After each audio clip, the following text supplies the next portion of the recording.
a super talented Chicago-based photographer, headshot photographer, Jason McCoy, on the show today. Jason, really appreciate you being out here, man. Vince, thank you for having me. I can't wait to get into this conversation, man. Likewise. For those listening, we met Jason back in 2012. We shared the same building of our office in Bridgeport at the Bridgeport Art Center. Jason is a super talented photographer, and we kind of connected by helping each other out back in the day. He did some photos for us, and we did some video. And since then, I've been following Jason over the years, and I got to tell you what, he is probably one of the best photographers in Chicago. So I want to turn it over to you, Jason, and just kind of, if you can give the listeners a little background on how you got into photography. So I used to work in music management. And when I was working in music management, the person I was working with, we needed photos. And we was trying to send people to Atlanta and to New York for photos. And I said, you know what? I need to learn how to do photography here in Chicago so we don't have to keep sending our clients to different states. I didn't know of any great photographer here that could photograph my people. So we were sending them everywhere. And I decided to go ahead and look up this guy. I saw this guy on TV. And I reached out to him and he decided to train me. Luckily, this was in the midst of the recession in 2008, so a lot of people were not working.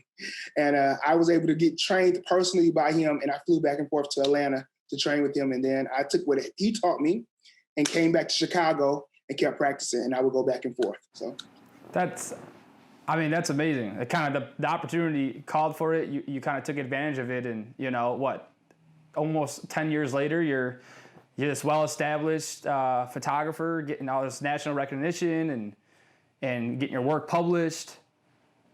Yeah, it was really about just providing a solution to a problem, and it was our problem. And in this case, I just decided to be the solution.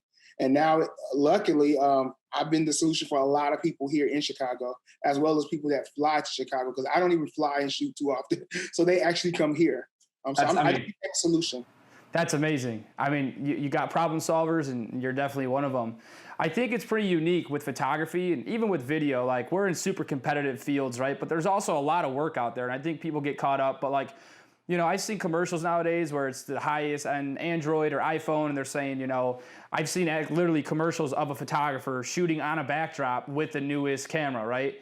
And I'm sure that's always raises questions. But as a photographer, you've been in the business. How have you found your style over the years? That's a great question. I get asked that all the time from other photographers, like, how do I find my style? And I think the best way to find your style is to shoot a lot. You have to keep shooting. And I know Malcolm Gladwell speaks about the 10,000 hour, and that's how you get to your greatness. Yep. You have to put those hours in, because you'll learn that for certain ways, you'll learn that you like a certain type of lighting. And we always talk about having your go-to light, or talk about the go-to light setup. That's the light setup that kills it every single time. So during those times of shooting all the time, you'll figure out okay, for me, I have a great 3-light setup. It never fails. I could be in any state, anywhere in the world, no matter who comes to my studio, it works every single time. So that's helped me create my style.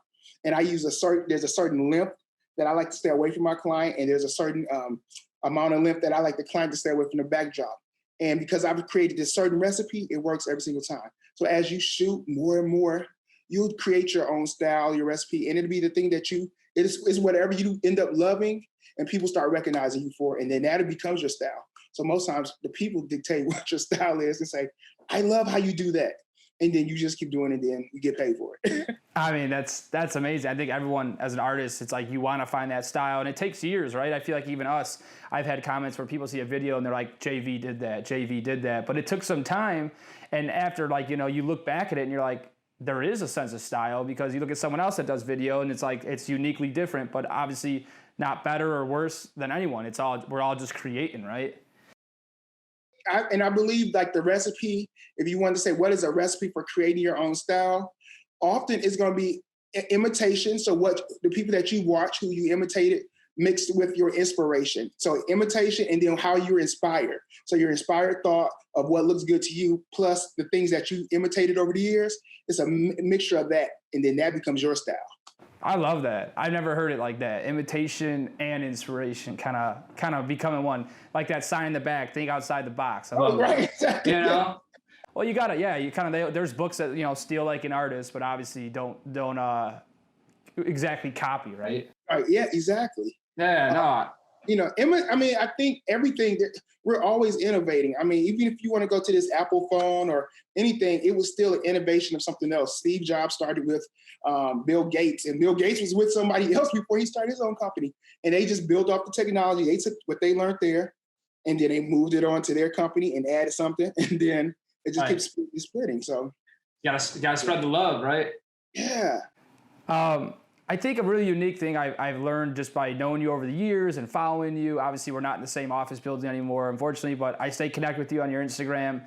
And what I really realize is that you're very personable with your clients. It's almost like you provide, it's not just a photo shoot. I feel like when people come into your studio, man, it's a vibe. It's a good time. There's music. Can you kind of talk about how the importance of like making your talent feel comfortable and loose? Yeah, absolutely.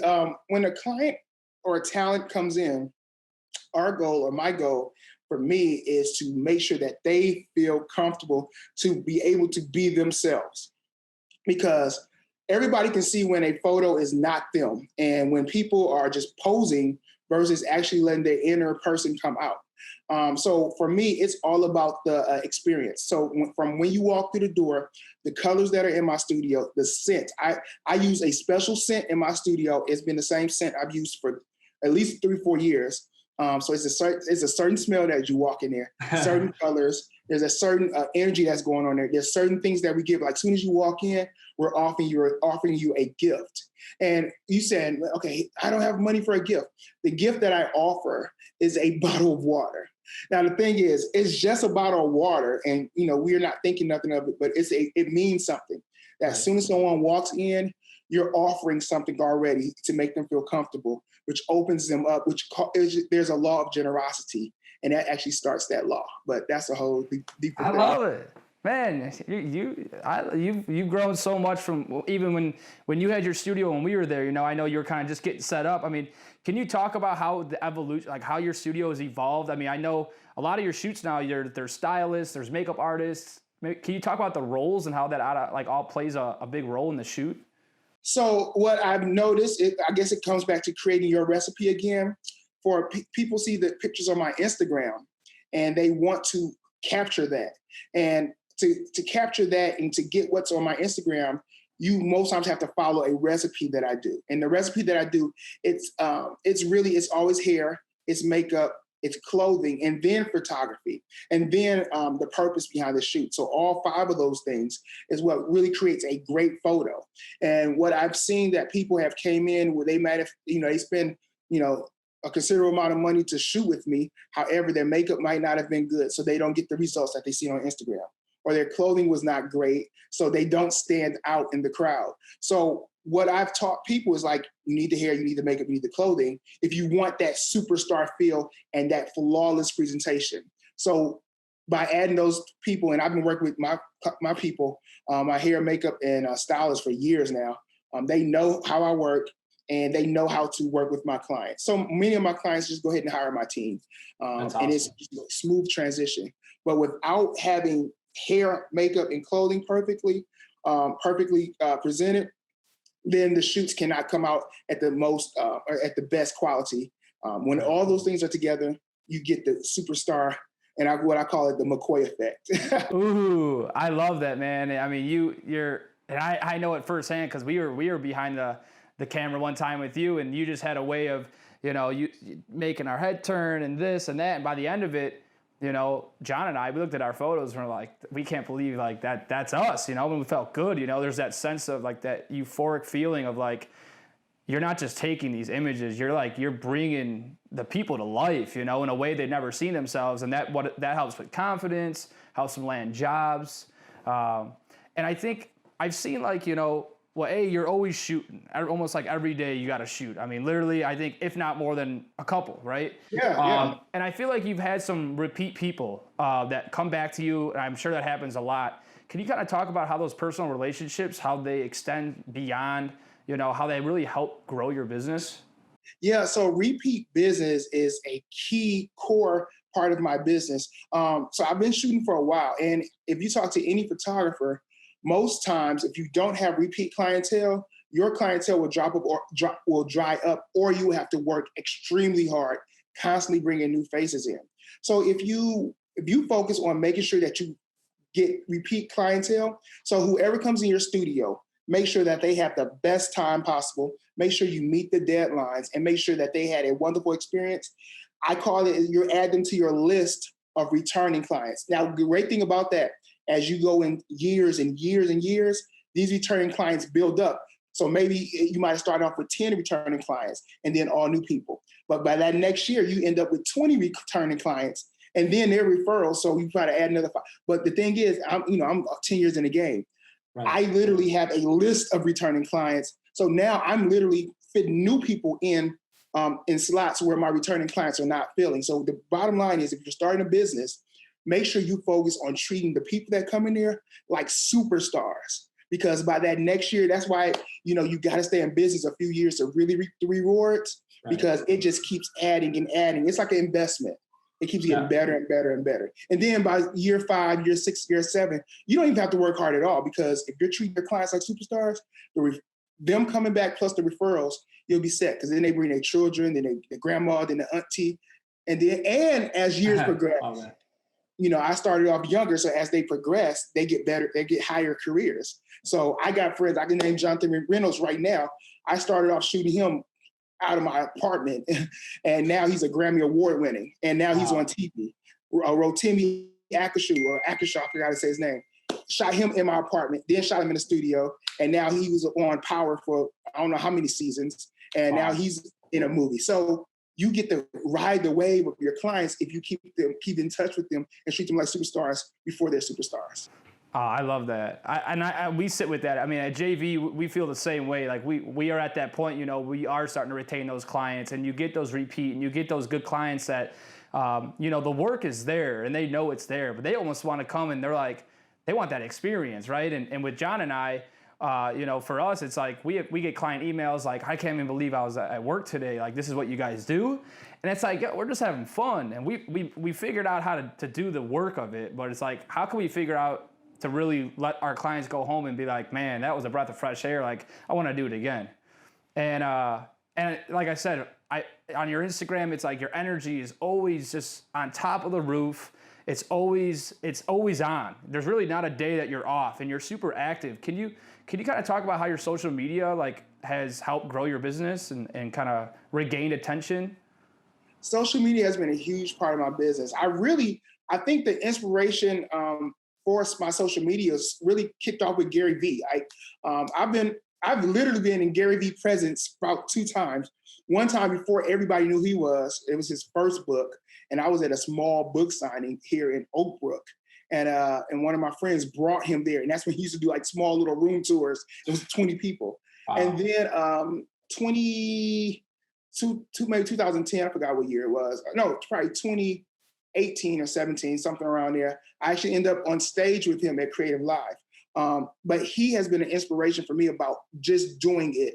A lot of times we make so many excuses, like, I don't have great photos to post. I don't have anything interesting to talk about. What I learned, if you don't have anything interesting to talk about, is just show your behind the scenes and show the work. Make your clients be a part of your show. I call it my show, which is my Insta Stories is my show. It's the Jason McCoy show to me. But with showing the behind the scenes, people want to be that person. People want to see themselves like, oh, I can't wait to. So I do this thing at the end. I don't know if you've seen where I say, boom. Yeah. Everybody knows about the boom, right? Oh yeah, love the boom. People really come to the studio just to get that boom part.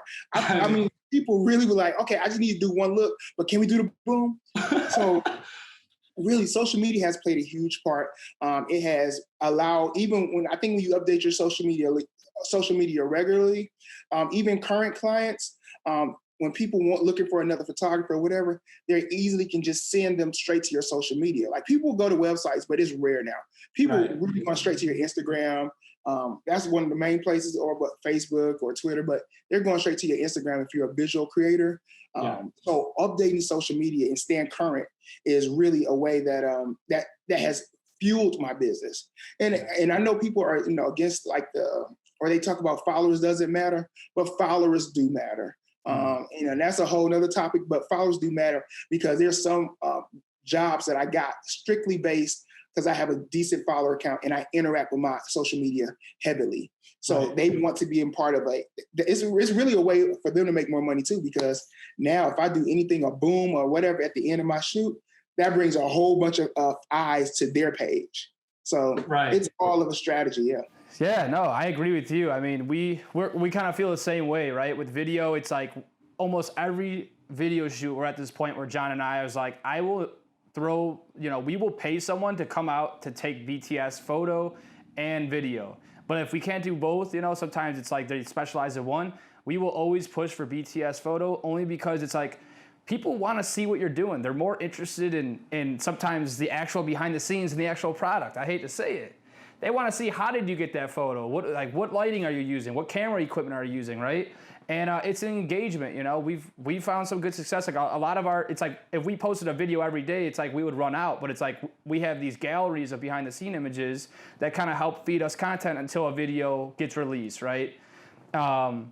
We haven't really broke that wall of speaking towards the camera. I feel like you've really tapped into that. And I think it's for some people, but like you said, if you're not ready to say something, show what you're doing. And that's kind of like, I think, where we're at. And I also feel like this podcast is kind of in a way of me stepping out of my comfort zone big time, But I'm excited because it's like you speak with people like you, and it's just every day I get a smile out of it. And when I get a couple booms, and don't worry, we will do a boom at the end of this. That's my last thing we will do. But one thing I really think is unique about you is that, I think a lot of photographers get off maybe getting started where they do a photo shoot and they give their client 75 photos, right? 50 photos. And I don't know, they may retouch them, they may not, right? Can you kind of talk about how you're more of a quality over quantity and like maybe why it may be better for the actual client? Yeah. So what I feel is, we out during a session, we will shoot a good number of photos. However, when it comes to them presenting their work, it's a collaborative effort. It's my work and their work put together, because people are always going to ask who did that photo, and they're going to mention my name. So I want to make sure that we put the best quality out. So when I give them their photos and they get to make their selections, I'm allowing them to make a selection versus just dumping them with a whole bunch of stuff that they have no idea of what to do. Because when they make those selections, we can present them in a great way. So I can clean them up, I can dress them, and I can put my art feel on it, because there's some little things that you just can't do in camera. So if there's a hair out of place, if there's something weird lump or whatever, you can fix that in retouching. However, if you leave people to their own devices, they will throw up anything and tag you to it. And that doesn't represent my brand very well. So I'm protecting both of our brands. And I think once you let a client know why, you don't get all the images from our session. If you let a client know that and you explain to them why, they really start to understand that. Because many of my clients before they came to me came from pump and dump photographers. And I say pump and dump is where they just throw you all the photos and just like, okay, we did the shoot. There you go. Yeah. And my photos are meant to be magazine quality and to be a version of flawless, but flawless not to the fact that it looks fake, but there's just the fact that it was so good that you can't even tell that something happened to it. So that's my version of it. And I think if people know that you care about quality and that's a part of your brand, they don't even buck against it. Earlier in my early years, they used to buck against it. Now they don't.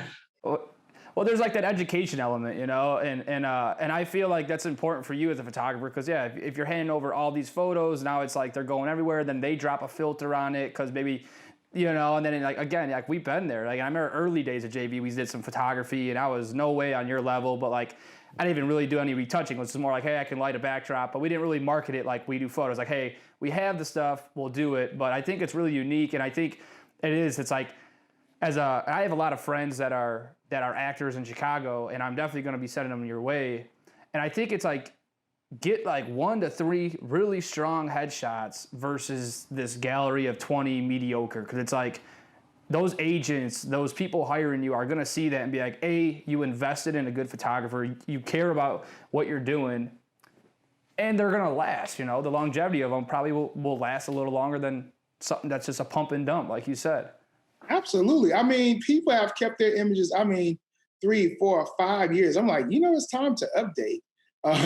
But yeah, I mean, Right.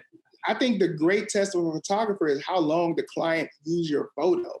How long is they sending it out? How long is it still in their profiles? Like that's a huge compliment to me when I come back 2 years later and the picture I shot is still your profile photo. Wow. Wow.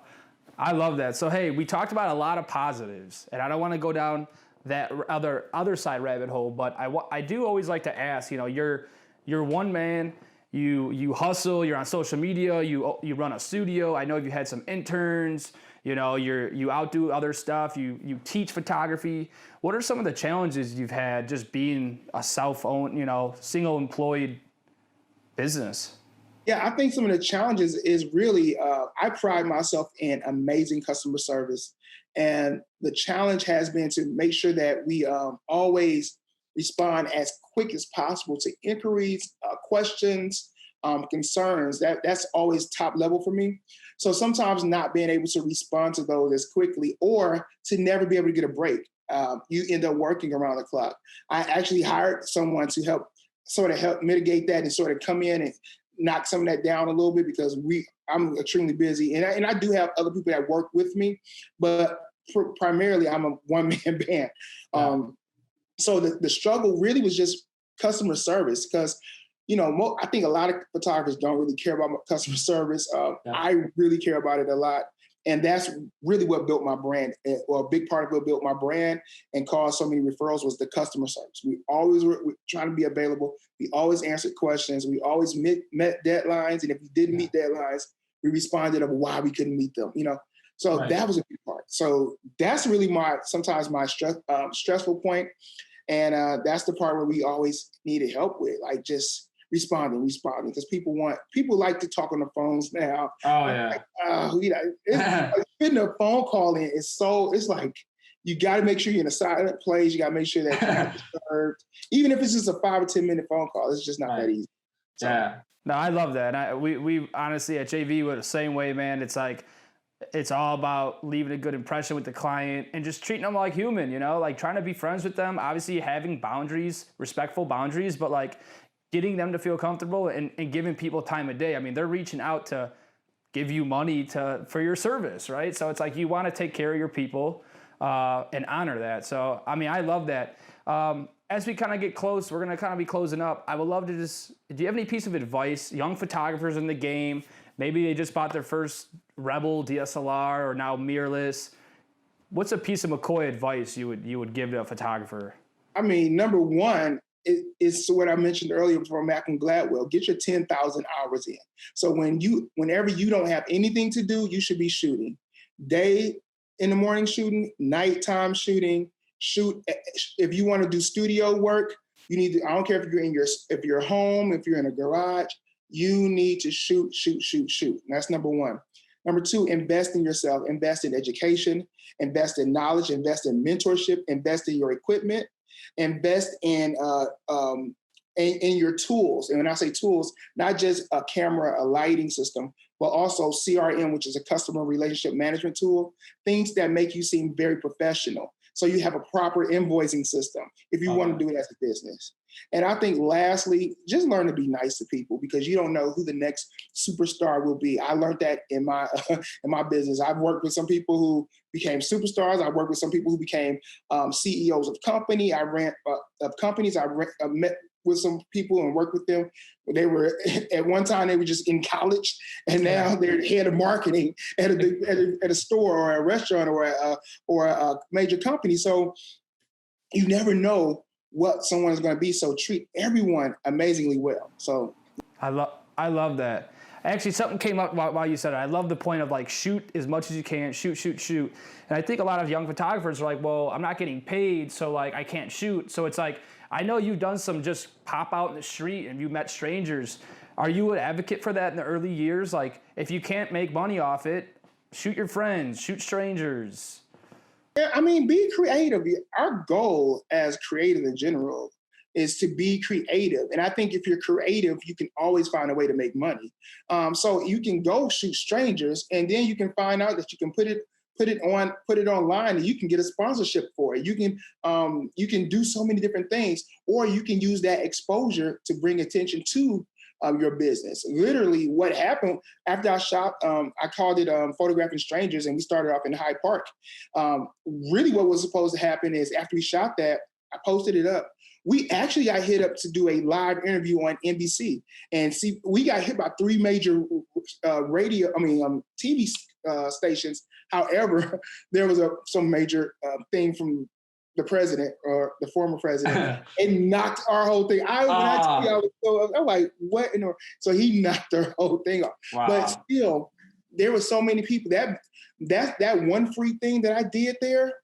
Views were crazy, and there was so many people, so much engagement under something that I thought was so simple. I'm like, we just going outside shooting, just to shoot. Like, we ain't doing. It was still early in the pandemic, so it was just doing something for fun, and it was something that actually brought Chicago together, which in a way that I never thought was even possible. I didn't even have any intentions like that. Yeah, well, it's good intent. Yeah, good intentions on you, man. And like I said, the world has a way of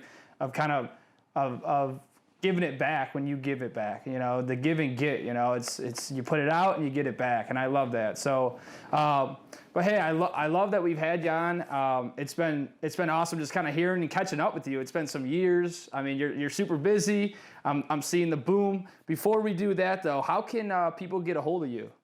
All right, so if you want to catch up with me on Instagram, you just go at Jason McCoy Photography, so JASON Photography. And if you want to check out my webpage, my site is jasonmccoyphotography.com. And if you are a new photographer and you want to learn studio lighting, you can visit jasonmccoyeducation.com. And there's a free download for everyone that's on this podcast. There's a free download that you can click to see everything that I use in my studio, and it's totally free. So check it out. Love that. So for everyone listening, I hope you really took something from Jason. He is not only a friend of ours, he's just a super talented Chicago-based photographer. He's a great person overall, and his energy is just flawless day in and day out. So I know this is my podcast, but I am more than willing to throw over the last thing to you, and you let me know how you want to lead it, and we'll close it, because this is my first time.